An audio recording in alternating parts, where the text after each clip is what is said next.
morning, good afternoon, good evening, folks, depending on where you are. So today, we're going to talk about your org's crypto agility. We're not talking about your application's crypto agility, but as an enterprise or your organization, about your org's crypto agility and how AppViewX, what AppViewX can do there, and all that. So let's jump in. Okay. So we're going to look at a brief history. We start with history. So good to get a grasp on what has happened so far and talk about what is crypto agility, what, why, when, all the details about it. And then look at some of the examples in the recent past of where having the capability to being agile across the organization will enable us, and some of the implementation considerations or other thoughts on how to enable the org to be agile, and also AppViewX role in enabling crypto agility in your organization. And then we'll spend some time for questions at the end. So I guess looking at the history, right, in the early 90s, when internet was picking up and the securities and the firewalls. I remember I was part of the ISS team, which is Internet Security Services team. Pretty much everything related to internet connectivity fell under one team, and that was the ISS team, right? And at that time, you could easily count the number of encrypted traffic or encrypted data that was there in the organization, right? Any organization for that matter, right? There might be a couple of endpoints which are secured, or maybe for most cases or most companies, there might not even any encryption for the data, the news companies and all that. It was pretty much everything was HTTP at that time, pretty much open in the network, right? Except the firewall that was seen as the security perimeter at that time.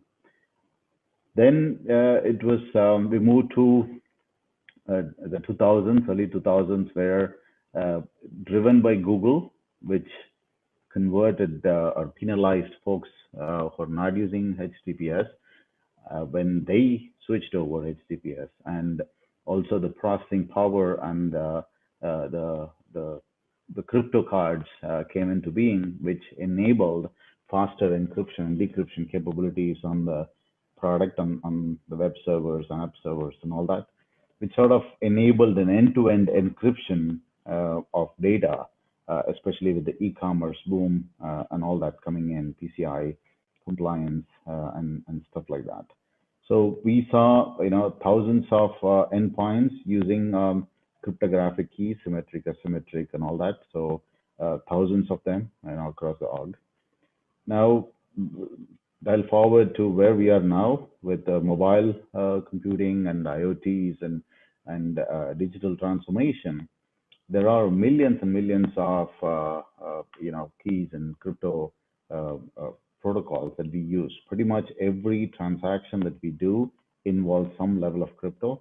If you take a typical application in an enterprise, it can have anywhere from 10 to 1,000 keys in its full ecosystem of that particular application, right? So now we have seen a astronomical growth in the use of encryption, use of crypto across the globe. Now, how can we handle this, right, is what we need to look at. And again, looking at the history, RSA has been, since the beginning till today, even today, it has been the workhorse for pretty much all the encryption deployments, and even today, pretty much all the SSH keys that we use to access cloud, the latest trend of deploying infrastructure in the cloud is still using RSA, which is interesting to see. And while there are other algorithms which have come and gone, like MD5 has been deprecated. I don't I don't think you would see anybody using MD5, even though it's available packaged as part of the product, most of the products today. And again, we saw recently the SHA-1 deprecation that's happened. I still see a lot of organizations still using SHA-1, certificates in their environment. So it's still, though it's been a while since it has been deprecated and seem to be obsolete, still because of their internal process challenges and processor challenges and application challenges. I've seen folks still using it. Now there is a protocol deprecation that's coming in with browsers, deprecating TLS 1.0 and 1.1. Luckily, because of COVID, they have delayed their deprecation, but it's looming. So it's there, right, out to be implemented soon. So we need to look at how to handle that. And there is another knife around our neck with the quantum computing. There's a huge change in how, I think that's what is going to put the nail in the RSA's coffin, where the capability of quantum computers is going to change the encryption ecosystem completely. And we still have some time for that, but still, I think we need to start looking at what we can do in that. So when we look at crypto agility, right? Why do we need crypto agility? Right? First, what is crypto agility? Crypto agility doesn't just mean crypto algorithms. It means the protocols. It means the library. It means the systems. There is a slight difference the way I look at crypto agility of an organization versus an application, right? If you are looking at a particular device, or a particular library or a particular application, to be cryptographically agile means it is able to switch the algorithms quickly and easily. That's one aspect of crypto agility. Now, the important aspect is how can an enterprise be agile, especially when there is a challenge, right, where an algorithm, when there is a collision and an algorithm has been identified, how quickly can you transform to move away from it, right? Like organizations still using SHA-1, not because they want to use it, it's because of one, they might not have the process in place to sort of move away from it, and that is most of the organizations. And then the other one could be some legacy applications which still don't support it. Now, with the cloud and the containerized applications and the born in the cloud type of approach, right? The application per se is agile, is crypto agile, is aware and can switch to different algorithms, can easily move away from like hash collisions or other capabilities, except quantum computing breaking an existing algorithm, and a quantum moving to a quantum safe algorithm will take some time, but we have some time there.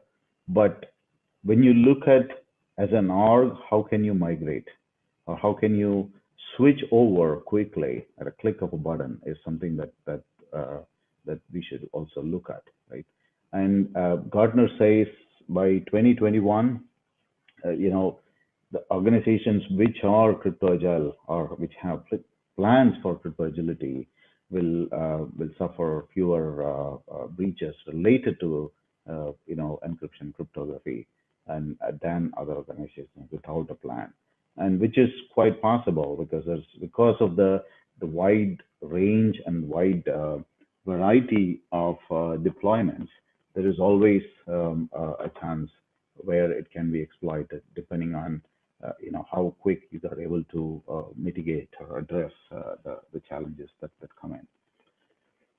And a little bit more into it, it's like when there is a vulnerability which is being reported, or when an example of that is, with Symantec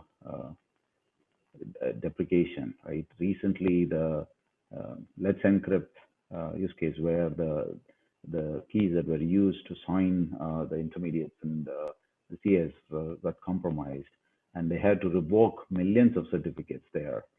Now, imagine if you don't have a crypto agility plan and having to handle that type of scenario, right? Similarly, like an algorithm swap and all that, right? So one aspect is the capability of the devices. The other aspect is having a plan to implement that, to have a way of rapidly adapting to the needs before the bad guys get in, right? So that's one is identifying and knowing that there is an issue, and the second one is how quickly can we mitigate it across the org. So that's the other aspect of it. So when we look at some of the recent past stuff that has been happening, or rather where we would need to look at an agile plan, so an agility plan for for the org. So recent past, or the SHA-1 to SHA-2, we discussed about that. And then there is this TLS migration over to 1.3, and then the 3DES issue that you've seen, and Symantec certificate, again we spoke about it. Let's Encrypt also adds to a similar approach there, and other vulnerabilities with existing algorithms and Heartbleed and Roca type of vulnerabilities that has been there from the algorithm perspective, and then other security compromises and PKI related events, and then again quantum computing related approaches. So what prevents an organization from being agile, right, in this aspect? So one is, with the explosion of the number of devices using the keys and encryptions and decryption capabilities and all that, having visibility and into those devices, those endpoints, those applications, having a central visibility into that, to understand or validate if those have been updated or configured appropriately. And then because there is no visibility, it could also be set up or be using an outdated crypto, or the system is not updated or patched to support the new capabilities that the vendors or the applications provide, right? And then not being, even though it has been identified as to, even if you have the visibility or even if you identify it, not having a response system or a mitigation system fast enough to address those vulnerabilities, right? And then the other one is lack of automation. Now this I would classify as a security automation, then PKI automation. And then again, developers sort of hard coding keys, hard coding configurations into the code, which sort of enables, or rather, which makes it difficult, where you have to update or patch or provide a fix for it from a code perspective. And then no enforcement, central enforcement of policy. Every enterprise, every company that I've seen has a pretty detailed policy written up, but it's sitting there somewhere on the shelf. Everybody knows about it, but nobody enforces it. As long as things are not enforced, there is a way of working around it, and having that leniency sort of adds to that capability, right? There are cases where even the customer or when the security team, the global security team, has an SLA timeline for specific level of threats, right? And there is a name associated with that, and the mitigation time added. Things move, as part of the audit process. But if there is no central control and enforcement using either a tool or through an external audit, it becomes a bigger challenge, right?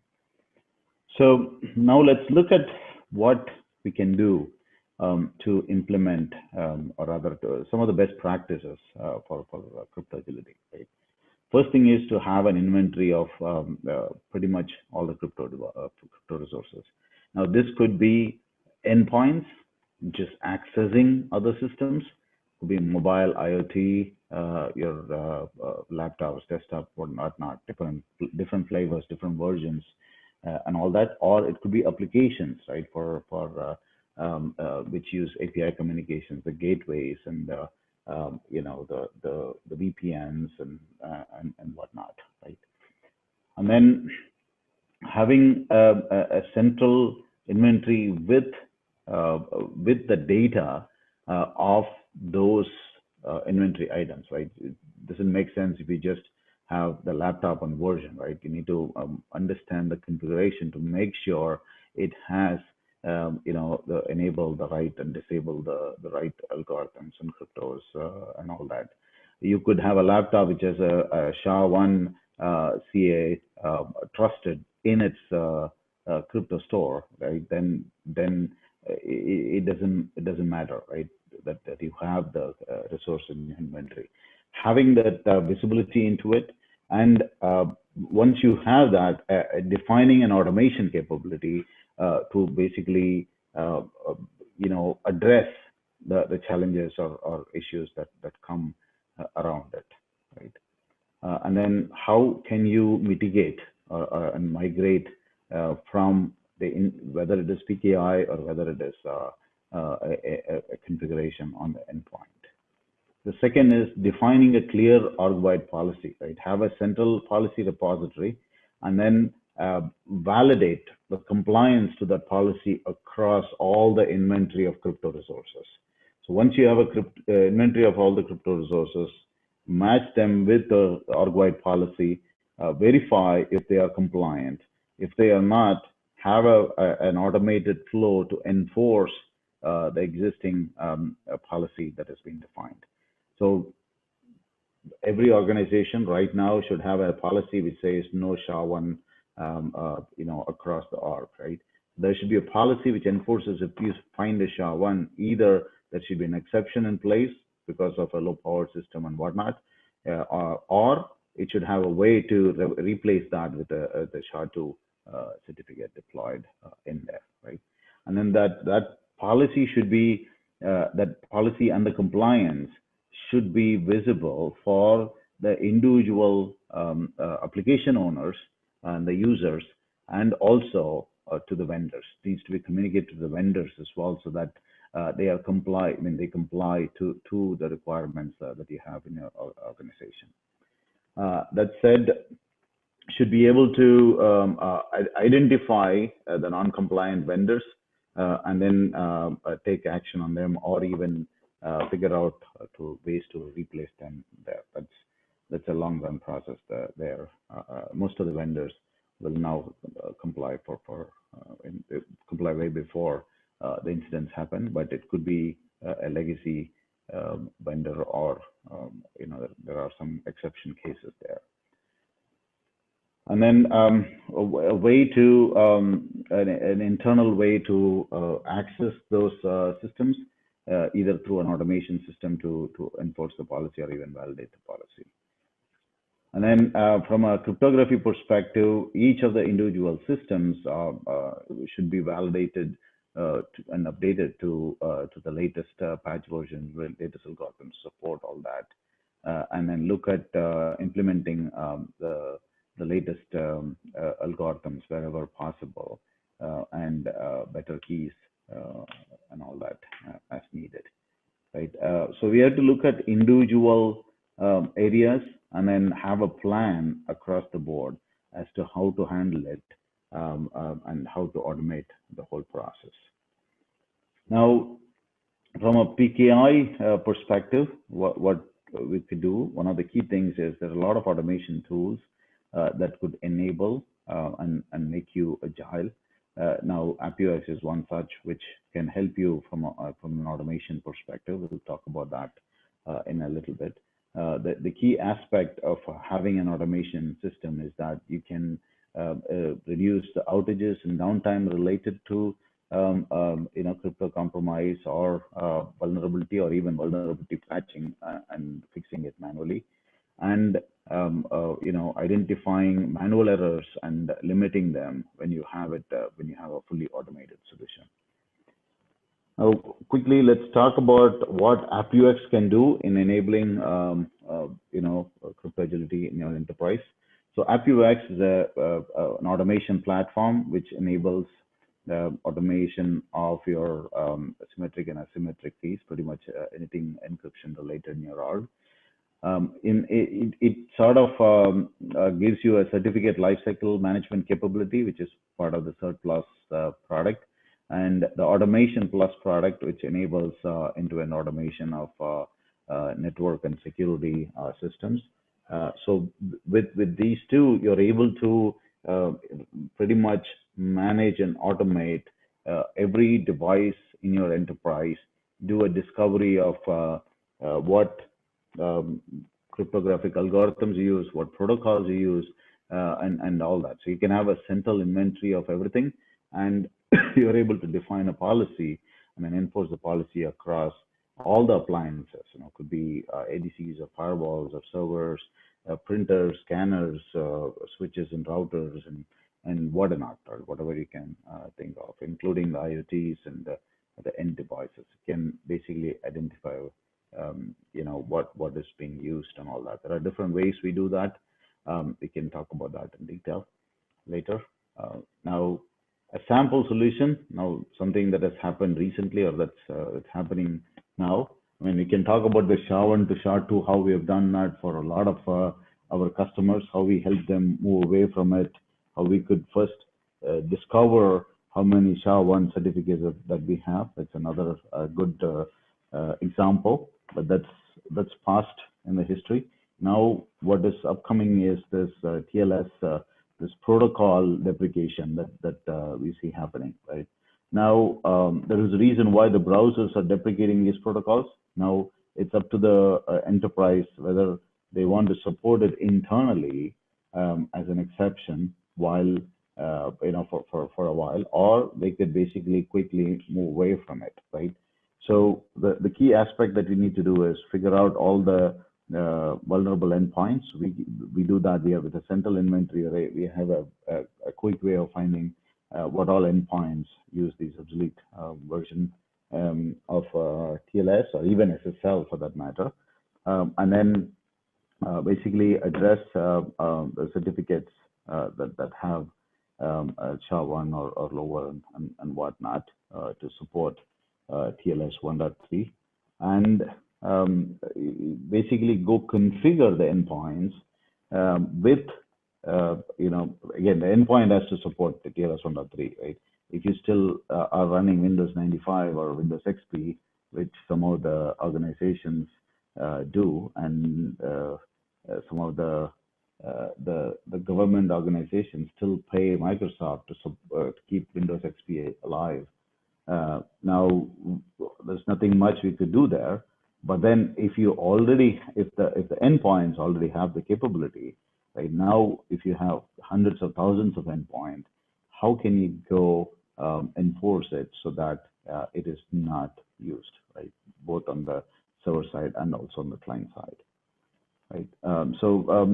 Basically, simple way, you can go get all the inventory of endpoints and check the version. Now, basically, disable TLS, validate it, and then check the version of post-enablement, post-implementation to see if it is using the right version. A simple workflow, a simple automation flow that we have implemented, which sort of enables this. This could be used for a whole bunch of other use cases. If you want to deprecate a protocol that is currently being used to test out, you can do that. Then sort of enables an enterprise-wide plan to enforce compliance to your requirement based on what policy that you define, right? And this can quickly implement that policy that you define. Let's say there are let's encrypt certificates in your org. It's been DevOps folks have been implementing it and all that.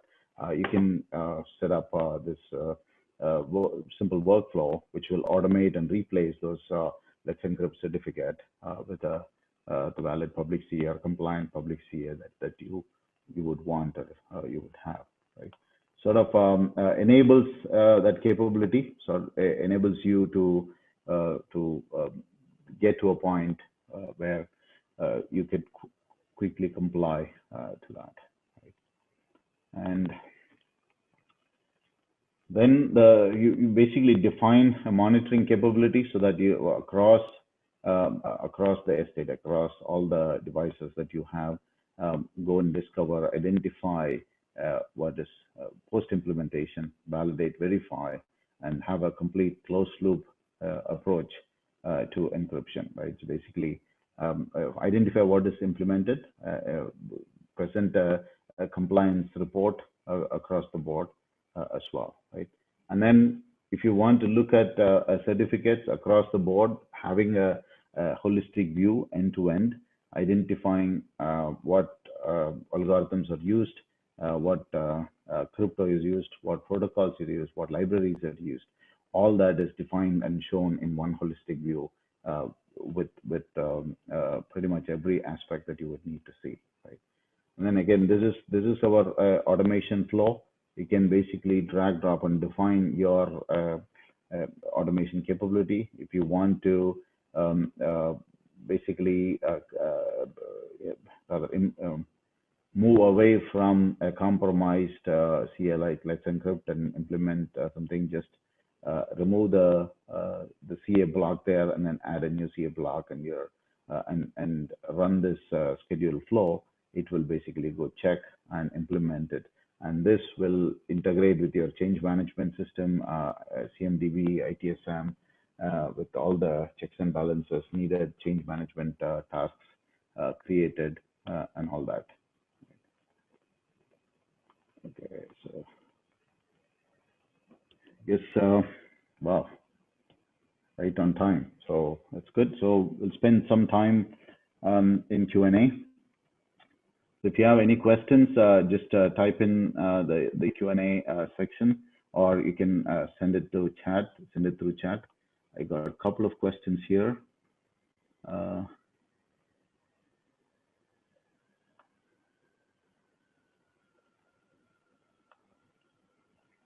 So if RSA can be broken by quantum computing, what is the way forward in coming years?